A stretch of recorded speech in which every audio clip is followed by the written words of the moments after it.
Alright everyone, the evening catch up at just gone 1:30 AM here, so not quite 2 o'clock, but not far off.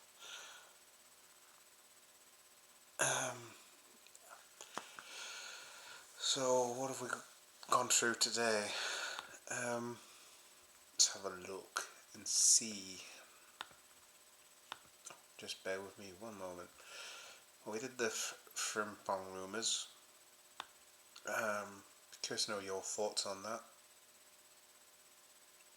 We've heard the news on the plans for Mo and Virgil, or supposed plans. Time will tell on that one. The name Ola Aina popped up in a rumour today, as did Liam Delap.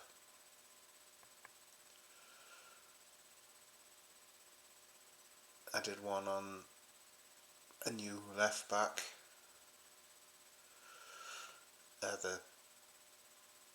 Some of the team talk stuff, an update on Trent,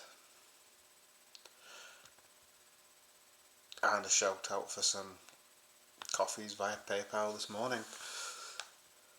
Much appreciated.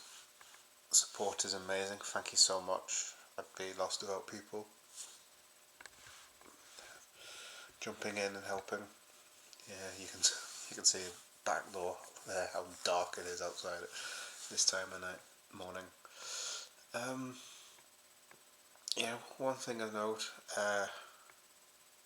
regardless of if you thumbs the video down, thumbs it up, it's still classed as a YouTube interaction, so it seems like all you need to do is react to a video, and even if you don't watch it, I would prefer you watch the content.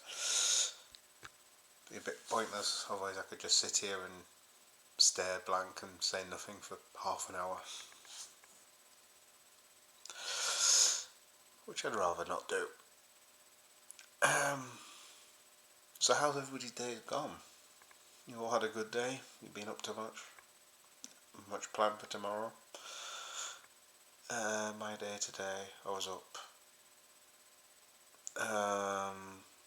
What you probably saw from the first videos, I was up early. Similar to yesterday, really. I was up early. Few things done, got back, did some videos. I was busy a lot of the day, hence no chance to do a live stream. I'm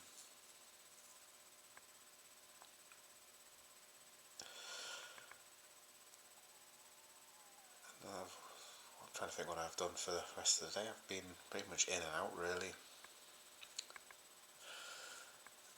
It's been a quiet day at times, but very busy at others. It's the nature of the beast in this household. So yeah, there's stuff on the laptop screen. Tomorrow, I'm trying to think what the plan will be tomorrow.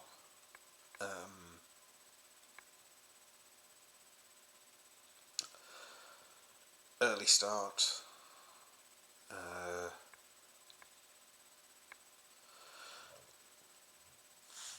Should get that done, get back, get some vids done.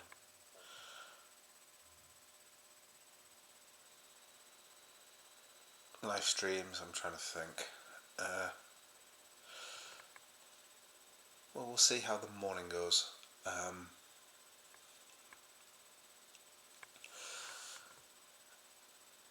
We may or may not get one. There won't be one in an evening, because evenings here are not the best time to do them. Excuse me, itchy eyes.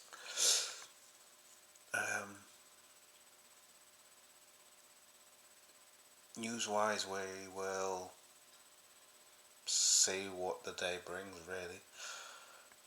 We've had no official word on Trent's injury that I'm aware of. I'll just look to see whether there's anything on the website now.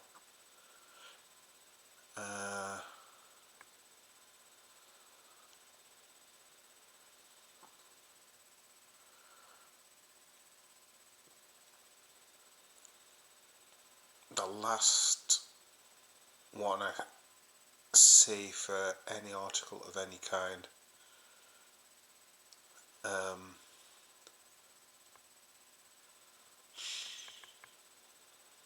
Is from the Echo at 6:30. So let's have a quick look.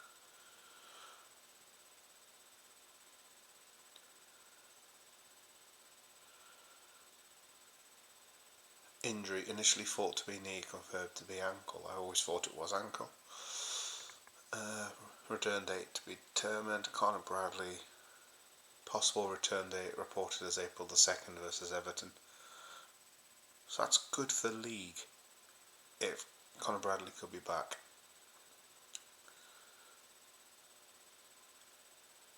Joe Gomez. Same injury as Conor Bradley, hamstring.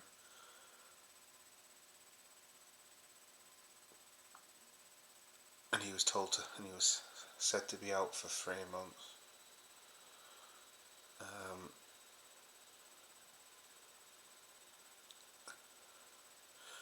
I would read the article if I could, and that was from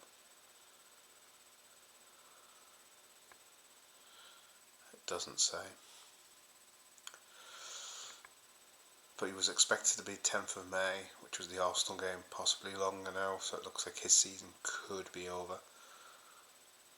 Tyler Morton has an injury, unspecified return date for a shoulder injury.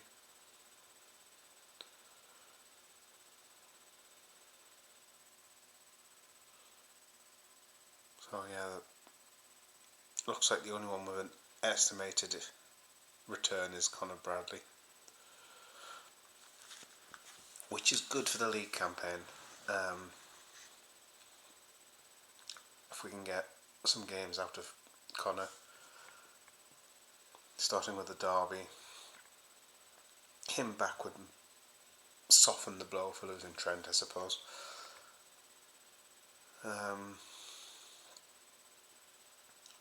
But that's just the echoes, so don't take it as gospel. Never take it as gospel.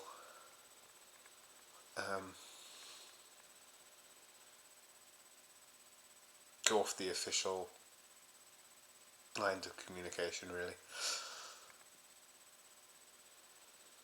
It's probably the safest bet. But we haven't heard anything that Trent needs surgery, which is good news.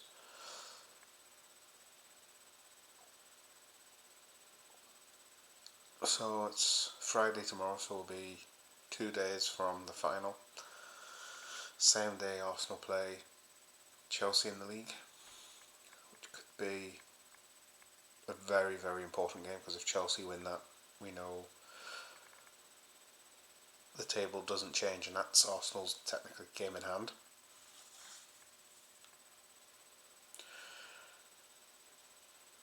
Because our weekend fixture for this weekend was moved to the other week when we played Villa.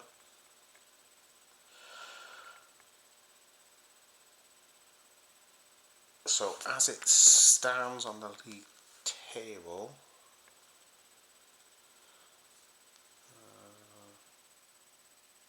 where are we? Right. Arsenal, excuse me. Arsenal have played 28, so that's 10 games left. I'm just trying to think. 55 points, so they can get a maximum of 85. We have got 70, so we need 16 points minimum as it stands. That's assuming Arsenal win every game.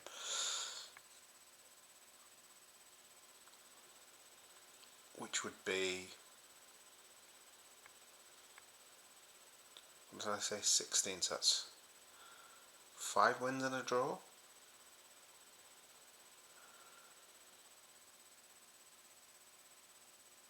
Out of 9 games. So we can afford to lose, is that 3 games? 5 wins, draw 6 games, 7. Yeah, we could technically afford to lose 3 games.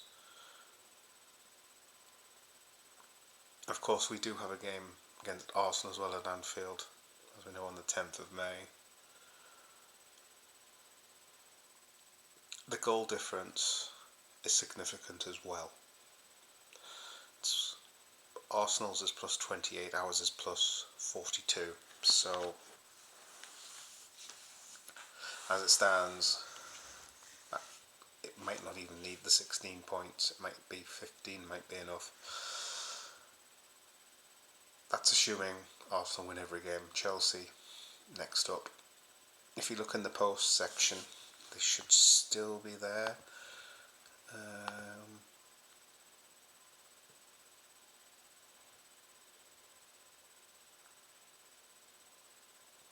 When did I post it? Yep, it was on the 9th of March. It's the look at the title run-in. So I've got all the fixtures, times, everything, which I got off Sky Sports website, checked with club web pages, checked with TV fixtures. For some reason we've only seemed to have who's broadcasting what in April. We don't have the May ones yet.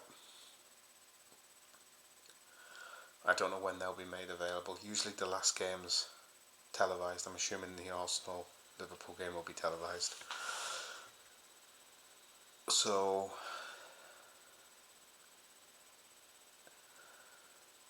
I will look into that and update as and when, if needs be. Though no doubt it'll come up in a video if a fixture moves.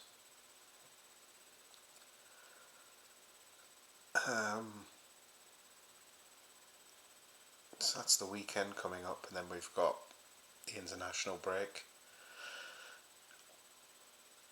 And if you're English, you'll know it's a period of change with Thomas Tuchel, ex-Chelsea, Dortmund, Bayern manager, now in charge of our national side. I'd be curious to see what he picks in terms of squad, formation, lineups. Will we see much of a difference in terms of personnel from Gareth Southgate and who was the one who followed him temporarily? He was on the Lee Carsley, wasn't it? Will any of our players be part of the squad in the coming internationals? I don't assume Trent will be. There's Elliott and Jones. I don't know the fixtures for South America or Africa, so that's Egypt for Mo Salah and Uruguay for Darwin Núñez. Brazil for Alisson. Argentina again for Alexis McAllister. Japan for Endo.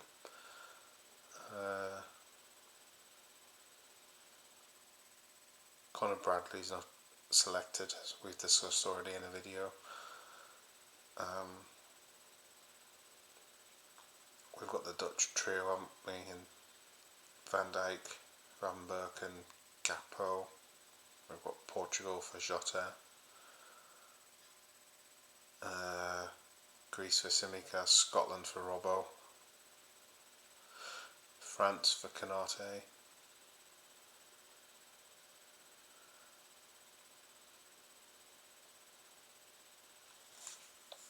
Kelleher is it Republic or is it Northern Ireland? I always get those two mixed up with him.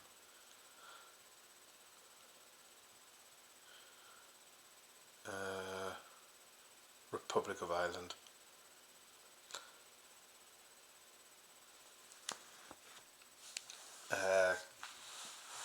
Chiesa, maybe Italy.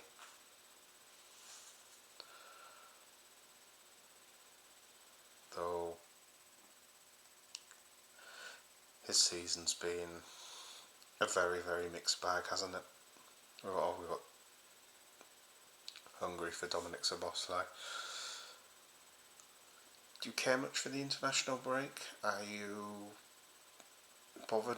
Because obviously previously we've all had the Nations League, and I don't see the point in the Nations League, to be perfectly truthful. I think it's kind of boring.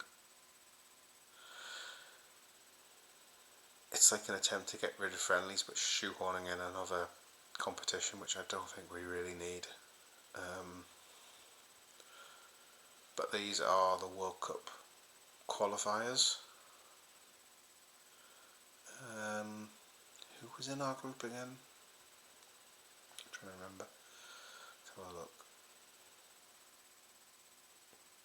World Cup qualifiers 25-26. Well, Group A looks very interesting. Luxembourg and Northern Ireland, Slovakia.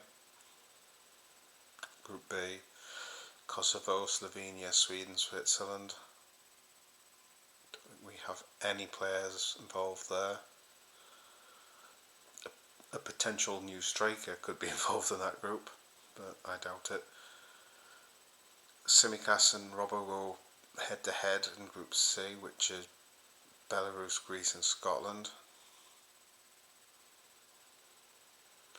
Oh no, I saw three team groups. It's interesting. Group D, Azerbaijan, Iceland, Ukraine, we've got no representatives there. Bulgaria, Georgia, Turkey, our new keeper, we've got Mamardashvili. Group F, it's the Republic of Ireland, Hungary, Armenia, so we could see Dominic Szoboszlai against Kelleher. Group G, Finland, Lithuania, Malta, Poland.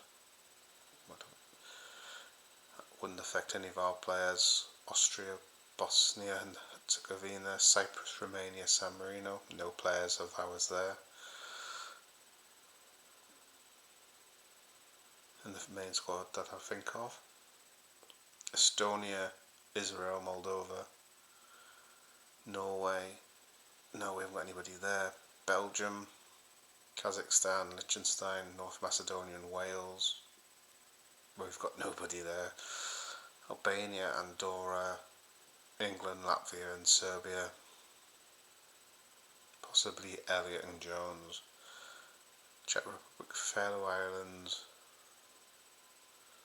Gibraltar and Montenegro. Is that the full World Cup qualifiers?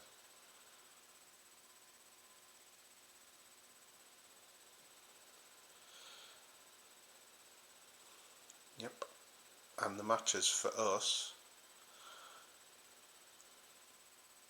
well, for England are, I think it's the 21st and 20th.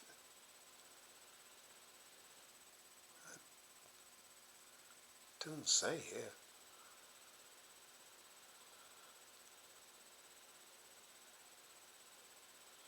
Oh no, it's done the, for some reason it's gone through the Turkey fixtures.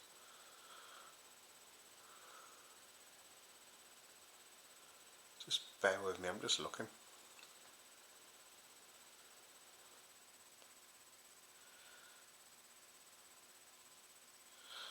Albania on the 21st and Latvia on the 24th. Then the next international fixtures don't affect the league campaign because they're June. But that's interesting because we've got the Club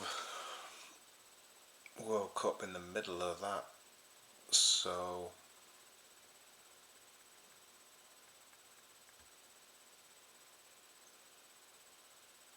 there's an international World Cup qualifier and a friendly against Senegal. So those that are playing for, so if Trent's fit, goes to Real Madrid and takes part in that competition, he's got a busy summer because he's got them as well. So yeah, that's all that. Sorry, I've waffled on about England there. But some people care. Some people find the national team really, really interesting and want to know, and some people couldn't really care. I'm going to try and cater for everybody, I'm afraid, because that's what I need to do. I care more about the World Cup qualifiers than I do the Nations League and friendlies, because obviously World Cup qualifiers, World Cups, about as prestigious as you can get for international football.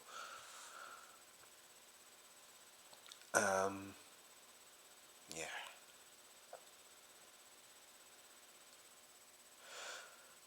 So we've probably got past the fallout from PSG. We've seen all the Champions League fixtures. I don't even know who's in the next round. Let's have a look. Just out of interest.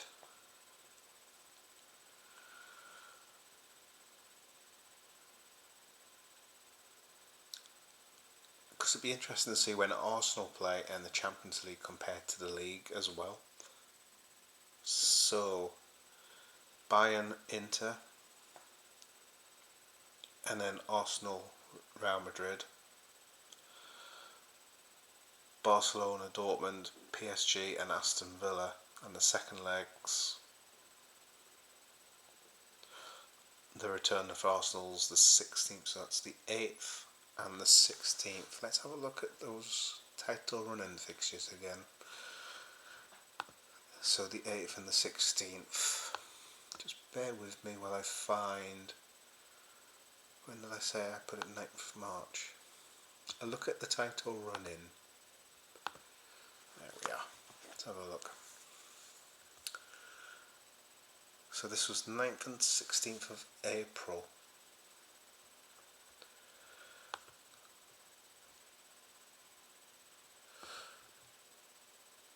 So the 9th would be a Tuesday. No, Tuesday.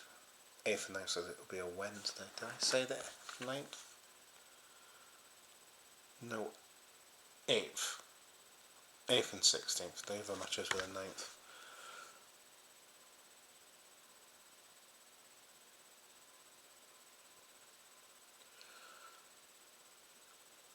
Because this might affect the league now. The league fixtures, yeah. So Arsenal play on the Tuesday and the Wednesday. Sunday the 6th we're away to Fulham. And then Sunday the 13th we're at home to West Ham. Sunday the 20th away to Leicester. Now Arsenal's fixtures is when it gets interesting.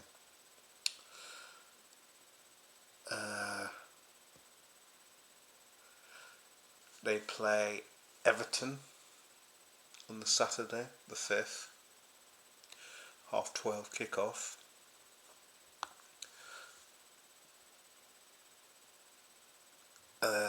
So that probably won't need to be rearranged.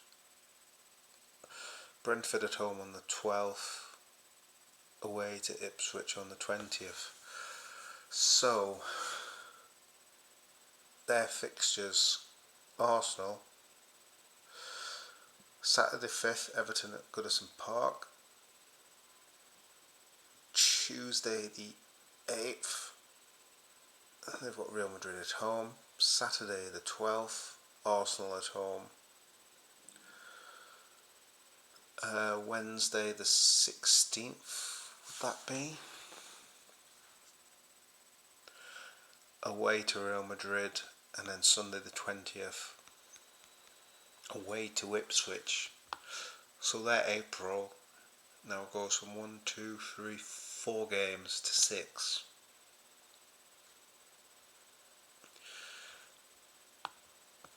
So that could impact on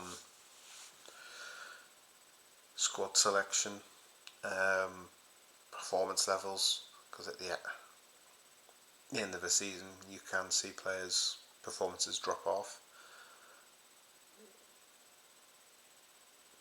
So could the PSG result have been a blessing in disguise for the league? I don't like to look at it like that. I'm the sort of fan that likes to compete for everything. So losing to Plymouth in the FA Cup and then PSG was a bitter pill to swallow, so to speak. But we lost. We now have 10 games in all competitions left. Potential 2 trophies. For me, I would prefer the title over any, because it ties us with Man U. Would be 20 each.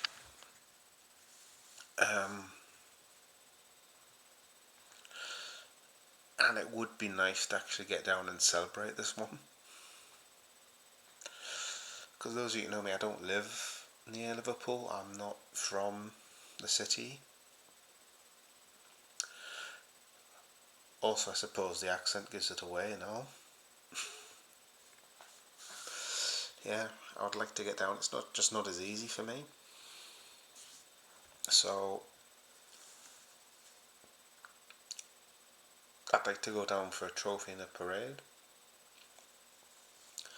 But unless we lift a trophy on a Sunday and have a parade on a Monday, I can't do both.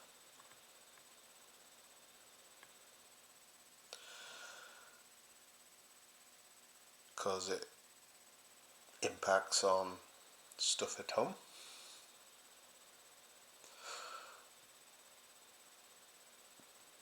And significantly so.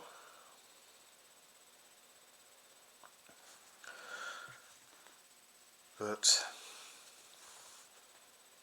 we've got 9 games in the league. We need to win 5. What are the 5 games we have? Obviously, we've got the Merseyside at home. Then I believe it's Fulham.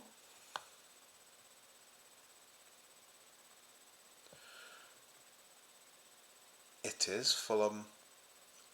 For some reason the layout on this has gone to pot, so I need to fix that. Fulham away. No, we drew 2-2 last time. West Ham at home. The derby's always a tricky game. Fulham away could be tricky. West Ham at home, Leicester away. We should really be winning them. Spurs at home, I think is a winnable game. Chelsea away will be hard. But by then that's 1, 2, 3. We could have three wins and 2 draws there, which would be 11 points.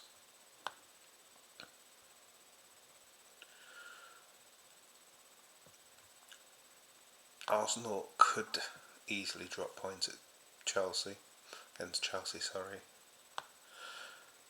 They could easily drop points at Everton, because Everton held them last time, if I remember rightly. Fulham, I expect them to beat Fulham. I expect them to beat Brentford. I expect them to beat Ipswich. Crystal Palace won't be an easy one. Bournemouth won't be an easy one. We won't be an easy game, and Newcastle certainly won't be an easy game. And then the last game's Southampton. But after Chelsea, we have obviously we have Arsenal, then Brighton, then Palace. So it could be possible to have it sewn up by May. I'd like it sewn up before the Arsenal game, really. I don't want to have to rely on an Arsenal result for a title. Fans of a certain age will remember 1989, when we needed to avoid a 2-0 defeat and got beat 2-0 on the last game of the season. Excuse me. Yes, Still suffering with a bit of cold, but it's not as bad as it was yesterday. That's for sure. But yeah, that's a look at the title running and how the Champions League would affect that. Now, assuming they got past Real Madrid, which I don't see happening, they would be the 29th or the 6th and the 6th of May. What does that do to their fixtures? Because 29th of April is what day of the week is that? 29th is a Tuesday and they play Palace. Then they would have Bournemouth. Then they would have, I think it would be Villa or PSG. They could end, if they got past Real Madrid, I think they end up with, because we would have played Villa in the quarter-final. We couldn't play Barcelona to the... No, they would have played PSG, I think, because I think we would have played Real Madrid or Arsenal.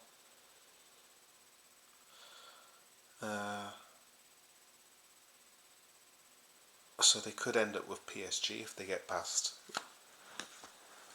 Real Madrid. It would be nice if we did, and then they've got a tough game against Bournemouth, then possibly PSG, because I don't see Villa beating them, and then us. Oh, we can but dream, that the Champions League wipes out Arsenal. But they won't have an easy game against Real Madrid. That'll be interesting, because that could be Odegaard's first game against them since he left. I don't think Arsenal played Real Madrid in any competitive capacity since. But the fixtures could work out kindly. Yeah, so how do we get onto that? Probably because we're talking about the game on Sunday and the points difference and how things could shape up. Our weekend games, the Carabao Cup final at Newcastle. Against Newcastle, I should say. It's at Wembley. What are your thoughts on that? After the game at Anfield, I was probably fairly confident. From what I can understand, there's no Isak due to injury. Gordon is suspended following the push in the head of Van Hecke.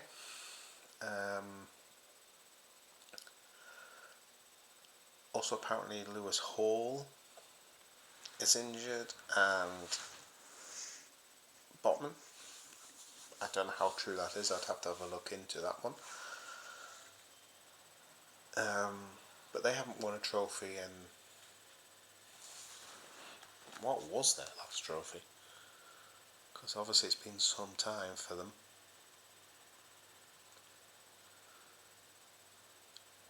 And if it'd been anybody else,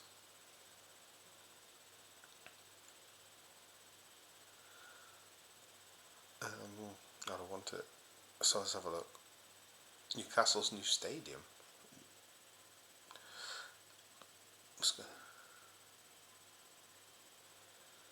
They're considering a move from St James's Park, moving to a new 65,000 seat mega stadium at Leazes Park. For those that don't know Newcastle very well,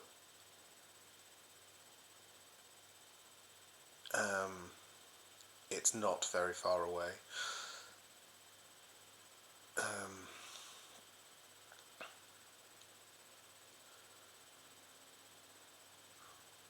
It's amazing how you can just easily get distracted when you just look at something. I was just looking to see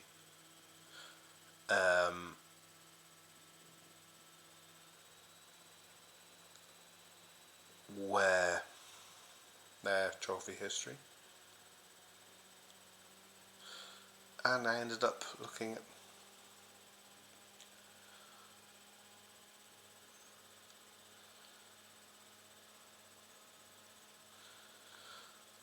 where their new stadium is, because I believe it's literally just a stone's throw from St James's Park now.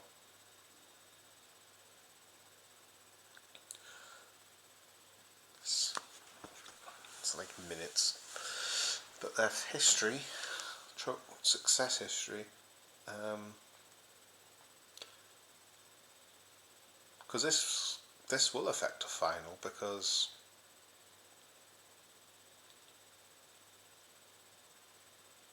they've not won anything in so long.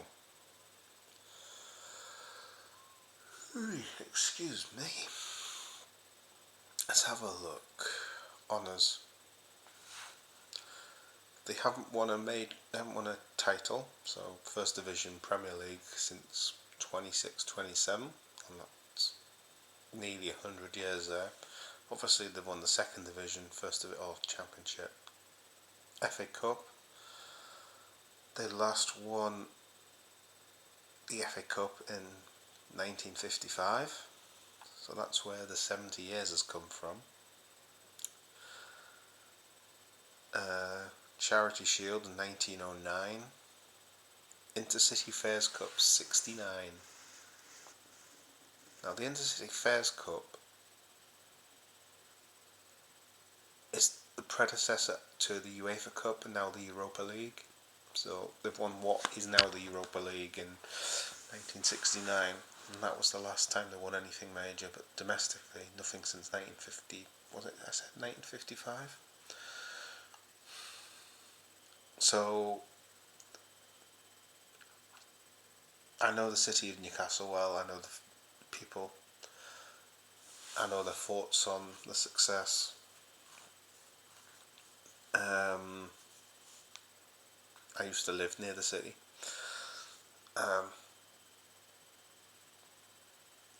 I went to school with people who were diehard Newcastle fans, who were born in Newcastle. It means a lot to them. They will really cherish the win.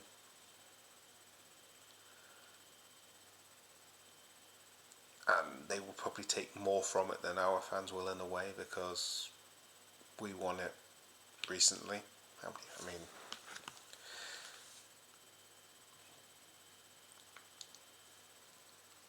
mean, you look at when we've won it recently.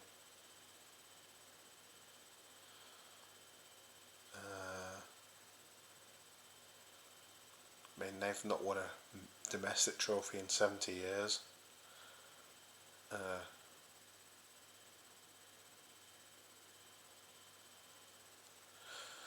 We won it in 23, 24, 21, 22, 11, 12, 2002, 2003, 2000, 2001. So we've won it 10 times since Newcastle won a trophy. We won the League Super Cup. Since Newcastle won a trophy, we've won 6, 9, 13, 14, 24, 31, 32, 33, 34, 35, 36, 37, 38. We've won a good 30 odd trophies since Newcastle last won anything of any kind, so you can see why they will be really up for it.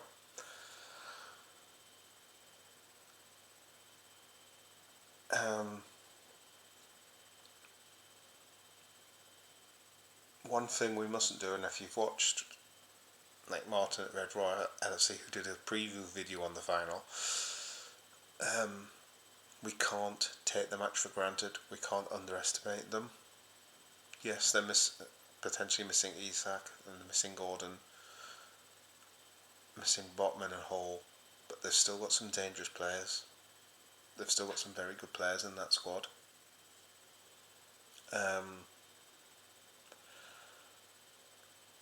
You've still got the midfield, which is Tenali, Bruno, the main two in that midfield. Still got them. They've still got their structure. They've still got the way they play. But one thing you can get with Newcastle, you can get erratic form. I mean, they took Arsenal and literally bullied them, and then played Man City and just never turned up. And this is the Arsenal side that put a hatful past Manchester City. This is the Arsenal side that put 7 past PSV. So Newcastle can be erratic and inconsistent, but still you must not underestimate them. I'm on the fence on the game. I think after PSG I'm apprehensive, because I don't know what effect that game, both losing on penalties, the extra time, the result, we don't know what effect it's had on the squad.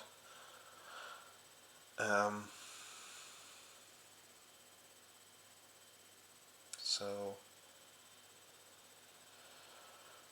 we shall see. But at least we've got a chance to rest and refresh, especially for the injured players, for the derby. Because for me the league's the priority. So we've got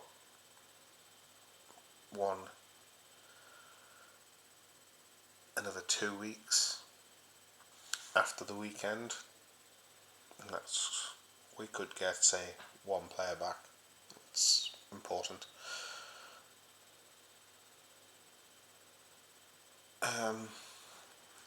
So what about you? Have you heard any interesting rumours? Players linked, players you didn't expect linked.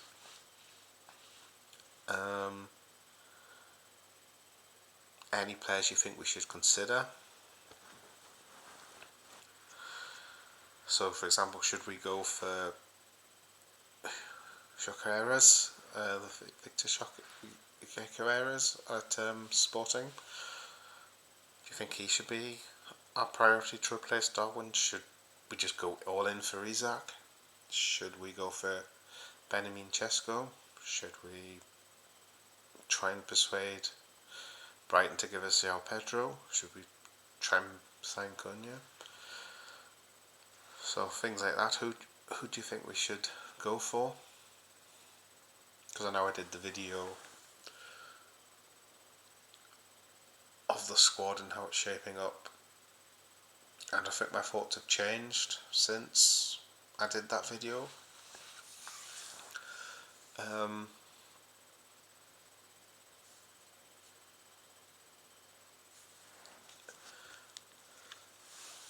But it is a worry because we don't know what Hughes and Edwards are going to do this summer.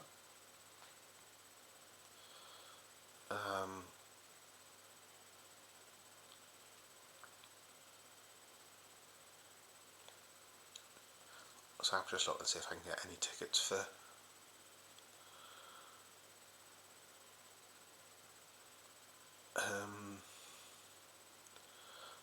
I'd like to get tickets for the Arsenal game, not Arsenal, Palace game. It doesn't look like I can yet. As I was saying, I've just completely. I was on about the squad and players potentially leaving.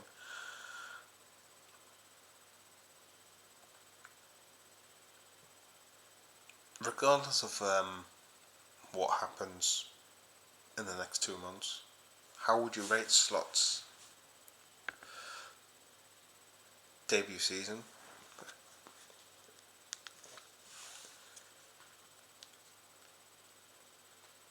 Because what is theoretically, how close is anybody else to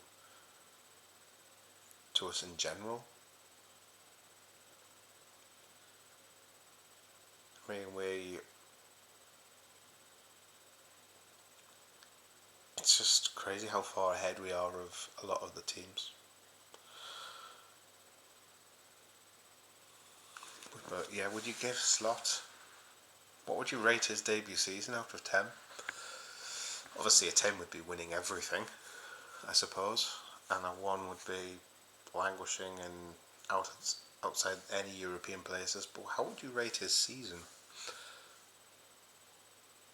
Because I don't think anybody expected what we got when he came in. It's been a fantastic season.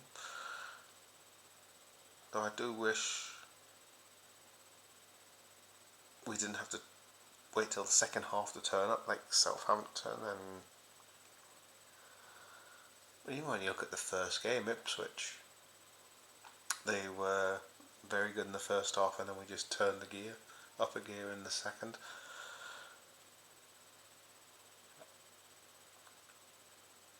Would you say next season's going to be the transition year when he's bringing in players of the calibre that he wants to work with?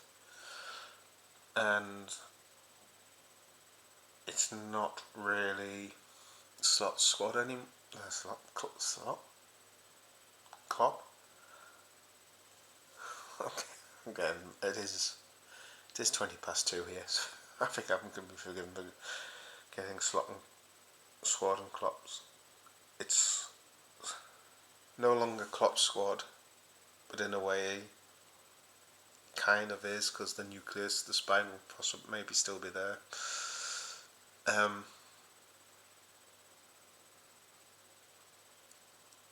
When he's got his own backbone, in a way, do you think that'll be this season we see the transition? Would you expect us to be challenging for the title in a transitional playing side of things? Or would you be happy with just the top 4 for the following season and then let them get used to the players and the players used to things and then go for gold the season after?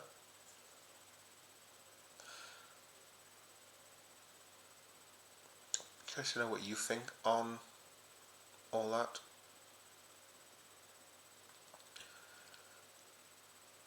Can you imagine a Liverpool side without Virgil van Dijk, Mo Salah and Trent?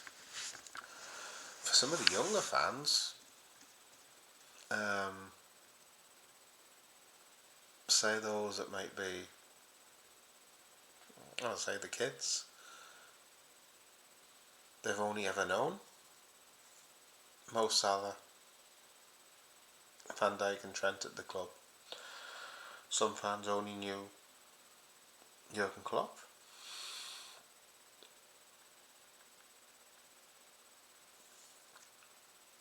And we could be facing a season where our most experienced centre backs Canate. Our most experienced right wing. Well, we don't know because we don't know who'd be there. And our most experienced right back in terms of minutes on pitch for Liverpool could be Conor Bradley.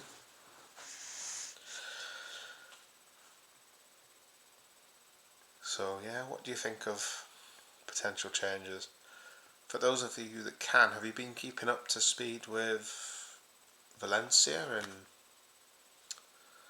how Mamardashvili's doing? If I remember rightly, without looking, I think Valencia managed to get out of the relegation zone. There was apparently a howler from Mamardashvili. All I've seen is him kick it, and he's passed it out, and it's gone to... I can't remember who they were playing. I think it was Valladolid. Was it Valladolid? Although they were playing the team that was at the bottom, I think. So it was a 6-pointer. And they went and equalised. But I didn't see the build-up to all of that. So I know people had a go saying he's rubbish. We wouldn't accept things like that and whatnot. But we've seen Allison do howlers.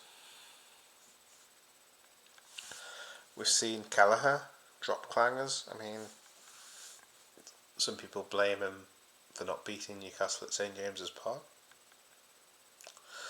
with the very late equaliser when he went for the cross and missed it or something, or did something with the cross.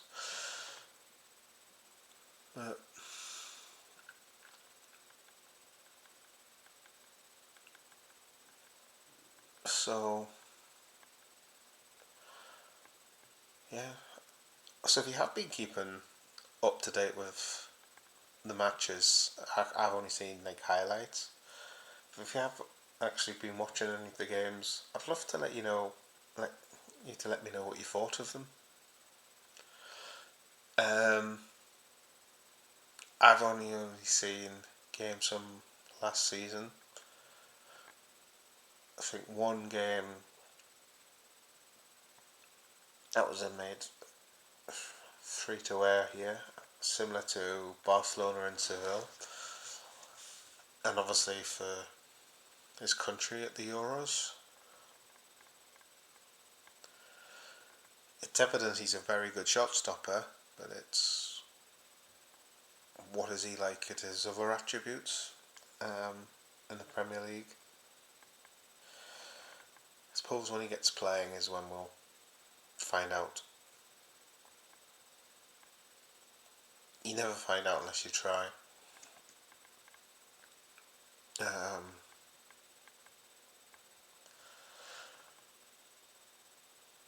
And if you do have access to the Spanish, have you seen anything of Stefan Bajcetic when he's been on? I've seen Ben Doak. I don't know if Jaden Dance is back playing. Has he played for Sunderland yet? I'd be curious to know. When did Sunderland last play?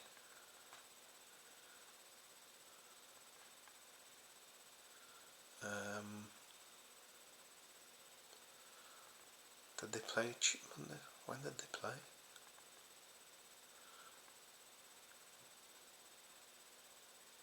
Yeah, Valencia 1 point off the bottom. I'm just looking. I've just seen that there was a little action. Yeah, Sunderland played Preston on Tuesday night. I'm just looking to see whether Dan's played.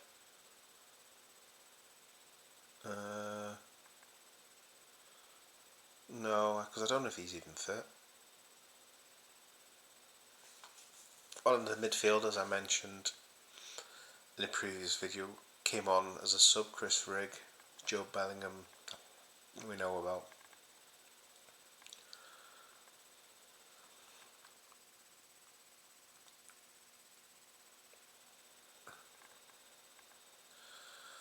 Well, this is interesting when we're looking at Jayden Danns. This is Anfield. Jayden Danns injury update adds to mystery over Liverpool loan decision.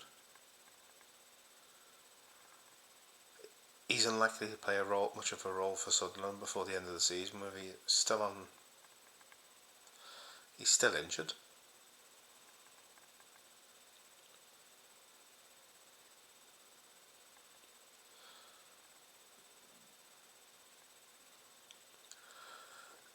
Sunderland's coach Reggie Labrie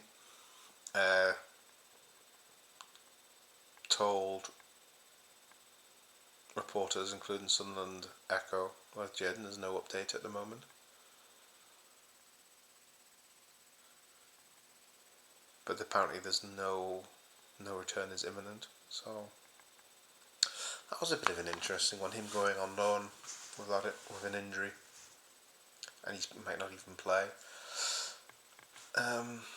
But yeah.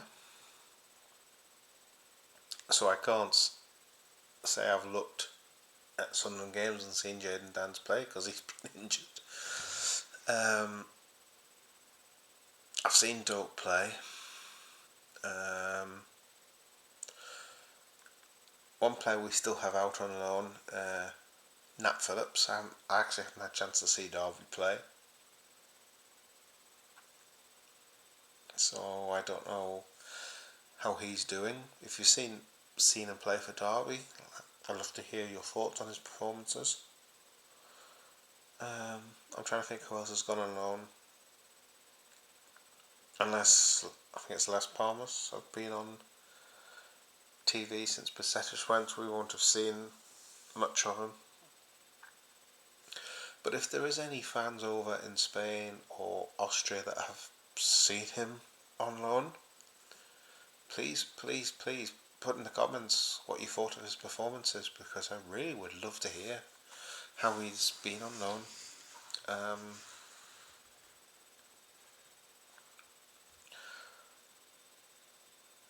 And there was it Callum Chambers? He went out on loan.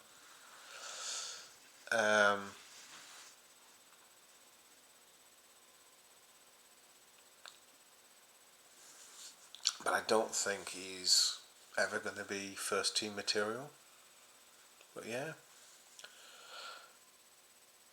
So as for tomorrow, as I said, we'll take the news and vids as and when they come.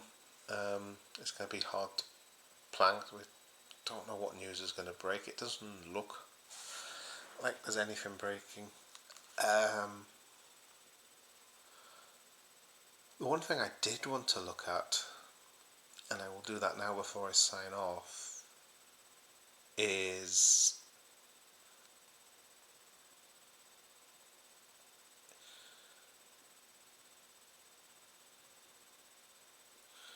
how do you spell his name?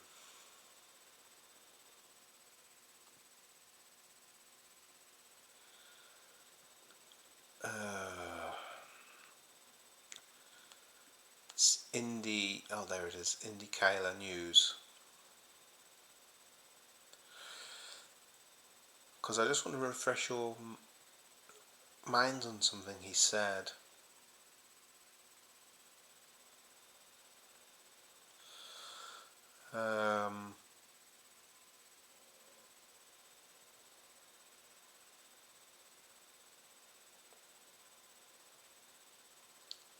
He's also got the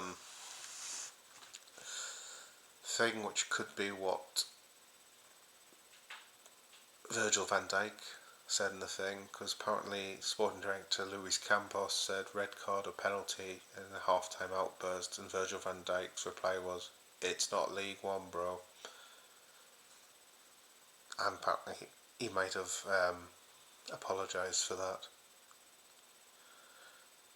Yeah, but going back to Isak, he said on the 3rd of March, so that was, what day of the week was that? The 3rd of March, that was a Monday, so Monday last week. He said, exclusive, Alexander Isak's agent to meet Liverpool officials this week and Arsenal officials next week. Now if you remember that tweet, And then he put out on the 8th, which was Saturday, excuse me again, and he said that Liverpool held a 2-hour meeting with Newcastle officials in London on Thursday night, so the Thursday would have been the 6th. All possibilities were discussed regarding potential Alexander Isak transfer, and Darwin Núñez was also mentioned. Well, they did monitor him, and they were showing signs of interest when he was at Benfica. So then was the Liverpool meeting, they said that week. But as you remember, I've just said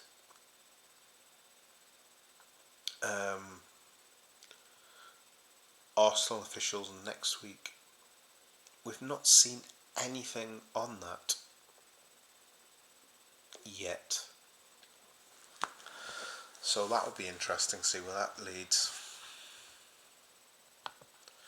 Because that's one I want to do a follow-up on, just to see whether he does post anything, or she, they, I don't know, anything about the account, whether it's one person, two people, man, woman, female, group,